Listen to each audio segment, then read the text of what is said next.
Allahu Akbar. Allahu Akbar. Assalamualaikum warahmatullahi. Allahu Akbar. Allahu Akbar. Allahu Akbar. Allah.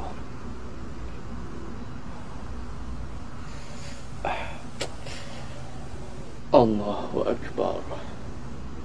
Assalamualaikum warahmatullahi. Assalamualaikum. Kurang satu, kurang dua. Aduh.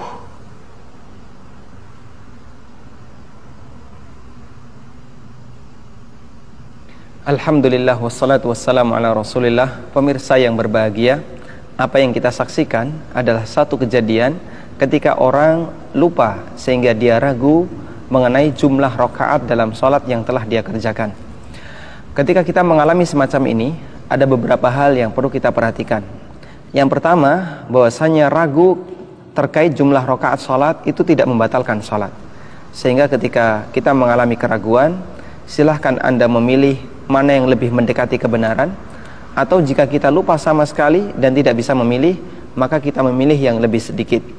Misalnya kita mengerjakan sholat duhur, kita ragu apakah sudah 4 rakaat ataukah baru 3 rakaat, maka kita memilih yang lebih sedikit, 3 rakaat, sehingga nanti kita tambahkan 1 rakaat lagi. Kemudian yang kedua, Rasulullah SAW mengajarkan kita untuk melakukan sujud sahwi ketika kita mengalami keraguan dalam sholat mengenai jumlah rakaatnya. Dan beliau memberikan rincian. Yang pertama, apabila kita bisa memiliki kecenderungan kepada salah satu yang kita yakini itu lebih benar. Misalnya kita ragu apakah ini baru 2 rakaat ataukah sudah 3 rakaat. Dan kita ingat nampaknya kita belum tasyahud awal, maka kita memilih 2 rakaat karena itu yang lebih mendekati. Kemudian selanjutnya kita melakukan salam, artinya sholat sampai selesai, lalu sujud sahwi 2 kali. Yang kedua, ketika kita sama sekali tidak bisa memilih mana yang lebih mendekati kebenaran, maka kita memilih yang lebih sedikit. Misalnya kita ragu 2 atau 3, maka kita pilih 2. Kemudian kita tambahkan 1 lagi, sehingga kita semakin yakin kalau sholat kita tidak kurang jumlah rakaatnya. Selanjutnya kita melakukan sujud sahwi sebelum salam. Lalu bagaimana jika kita tidak tahu ternyata di sana ada sujud sahwi? Jika kita tidak tahu, kemudian kita diberitahu oleh seseorang, begitu selesai sholat kita dikasih tahu, Bapak ragu dan Bapak lakukan sujud sahwi, maka silahkan Anda lakukan sujud sahwi meskipun sholat sudah selesai. Sujud sahwi. Allahu Akbar. Allahu Akbar. Allahu Akbar. Allahu Akbar. Assalamualaikum warahmatullahi. Assalamualaikum. Allahu Akbar. Allahu Akbar. Allahu Akbar. Subhanallah. Subhanallah.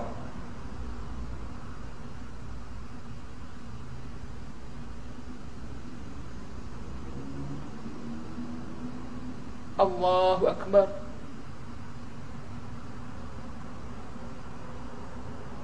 Subhanallah. Allahu Akbar. Allahu Akbar. Subhanallah. Allahu Akbar. Assalamualaikum warahmatullahi. Assalamualaikum warahmatullahi.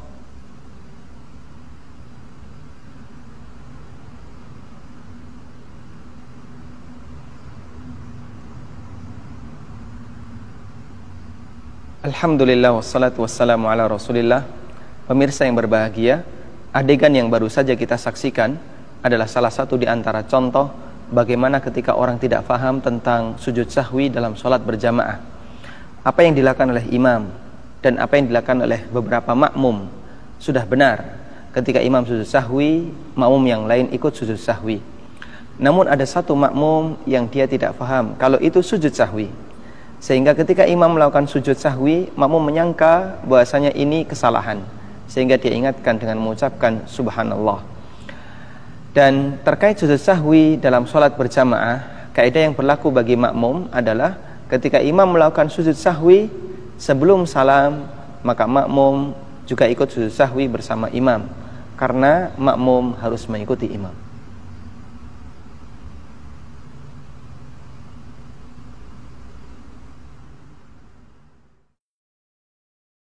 Allahu Akbar.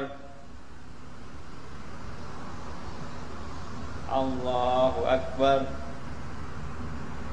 Subhanallah. Subhanallah. Subhanallah.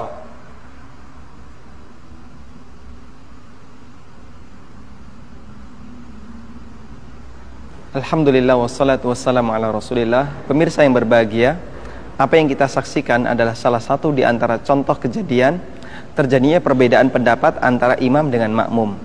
Imam lupa melakukan tasyahud awal dan makmum mengingatkan dengan ucapan subhanallah, namun imam tidak mengikuti apa yang disarankan oleh makmum dan dia tetap berdiri. Bagaimana kesimpulan yang tepat tentang masalah ini? Yang pertama, tentang orang yang lupa tasyahud awal. Bagi orang yang lupa tasyahud awal, di situ ada dua keadaan. Yang pertama, jika dia ingat setelah berdiri sempurna ke rakaat yang ketiga, maka dia tidak perlu kembali untuk duduk melakukan tasyahud awal. Dia lanjutkan sholatnya sampai selesai. Selanjutnya dia melakukan sujud sahwi sebelum salam. Yang kedua, jika dia teringat sebelum berdiri sempurna ke rakaat yang ketiga, maka dia balik duduk lagi dan melakukan tasyahud awal, lalu dia sempurnakan sholatnya dan tidak ada syariat untuk melakukan sujud sahwi. Lalu bagaimana ketika dia mengalami lupa pada waktu sholat jamaah? Imamnya lupa, makmumnya mengingatkan. Kondisinya sama seperti yang tadi kita jelaskan. Jika imam sudah berdiri sempurna dan makmum baru mengingatkan dengan mengucapkan subhanallah, maka imam tidak perlu kembali duduk dan makmum mengikuti apa yang dilakukan oleh imam. Mereka berdiri sempurna ke rakaat berikutnya.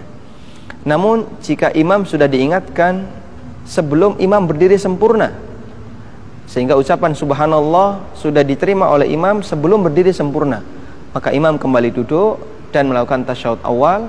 Kemudian makmum juga duduk tasyahud awal, selanjutnya selesaikan sholat dan tidak ada sujud sahwi. Ini seperti yang dilakukan oleh Rasulullah SAW, sebagaimana dalam sebuah hadis yang diriwayatkan oleh Imam Ahmad, Abu Dawud dan yang lainnya dari sahabat Mughirah bin Syu'bah. Nabi SAW pernah kelupaan melakukan atau ketika sholat beliau tidak tasyahud awal. Lalu beliau berdiri, para sahabat mengucapkan subhanallah dan beliau perintahkan kepada para sahabat untuk ikut berdiri. Kemudian beliau lakukan sholat sampai selesai. Setelah itu beliau melakukan sujud sahwi sebelum salam dan diikuti oleh para makmumnya, oleh para sahabat. Karena itu ketika terjadi seperti ini, maka makmum ikut berdiri bersama imam, kemudian sholat diselesaikan dan sujud sahwi sebelum salam. Semoga bermanfaat.